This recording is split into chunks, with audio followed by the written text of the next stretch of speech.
While prostitution is not as common here in Utah as it is in other states, there's still an estimated number of 1 to 2 million commercial sex workers in the United States, which makes up about 0.5% of the population, despite it only being legal in the state of Nevada. The CDC defines commercial sex workers as persons who engage in such activities, including escorts, people who work in massage parlors, brothels, in the adult film industry, exotic dancers, state-regulated prostitutes in Nevada, and men, women, and transgender persons who participate in survival sex, for example, trading sex to meet basic needs of daily life. The secretiveness of this industry, due to the illegality of its practice, makes it difficult for health officials to track the prevalence of diseases and risk factors associated with commercial sex work. Other than hearing about this multi-billion-dollar industry in the occasional news stories in Hollywood media, I did not have exposure to this vulnerable population until I moved to Seattle, Washington. Less than 5 miles north of the university I attended, there is a street that is notoriously known to be the city's red light district, called Aurora Avenue.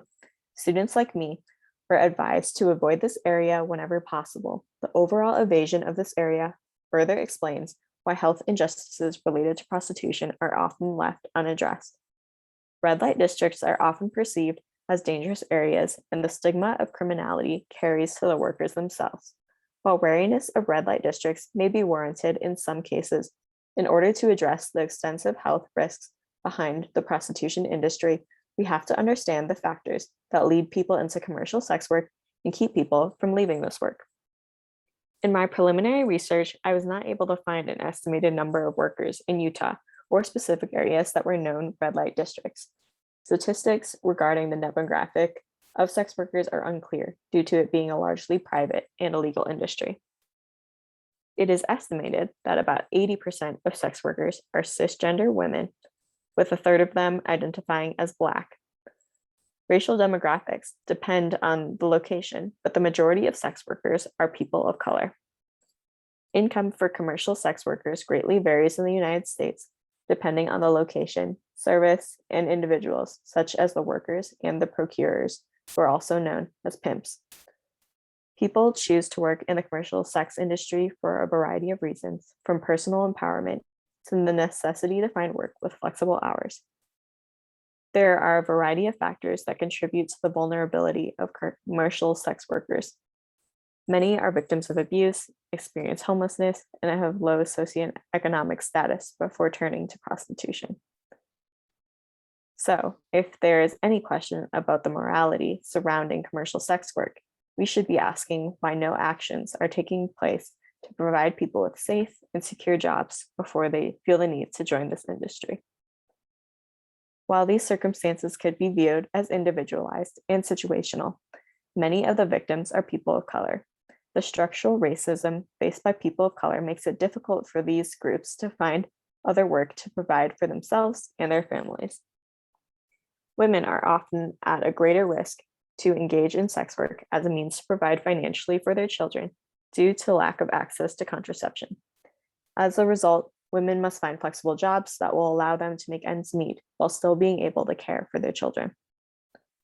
Financial necessity is one of the main driving forces that brings people into prostitution, which makes immigrants, refugees, and other marginalized people susceptible groups.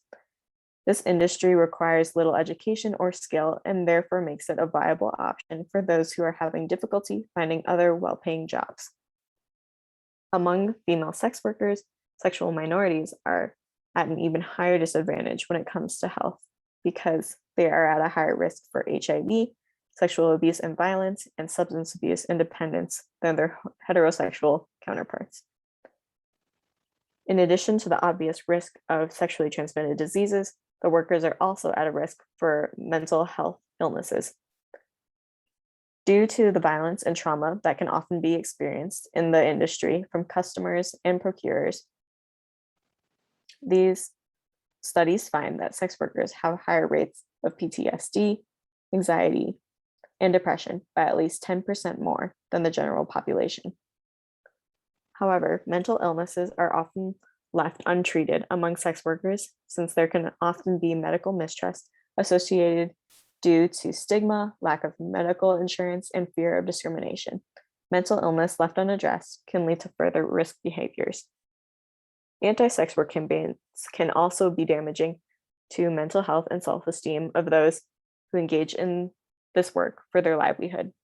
People who depend on sex to meet their basic needs for survival may feel afraid of seeking help if they are abused or assaulted, as it could mean complete loss of their source of income. Legalizing and decriminalizing could be the first step to helping commercial sex workers receive the healthcare and institutionalized support they need. Other countries that have allowed sex work to become safer, in the sense that other crimes associated with sex work have become easier to track. Abuse can be reported more openly to local law enforcement, and healthcare workers can treat rape victims and those with STDs because there is less shame associated with sex work. According to the American College of Obstetricians and Gynecologists, only 70% of commercial sex workers report their level of sexual activity to their healthcare providers, which shows an obvious mistrust. Because of this, it is crucial that providers gain the trust of their patients regardless of their work. Commercial sex workers should be treated with dignity and respect, like any other patient, neighbor, and human.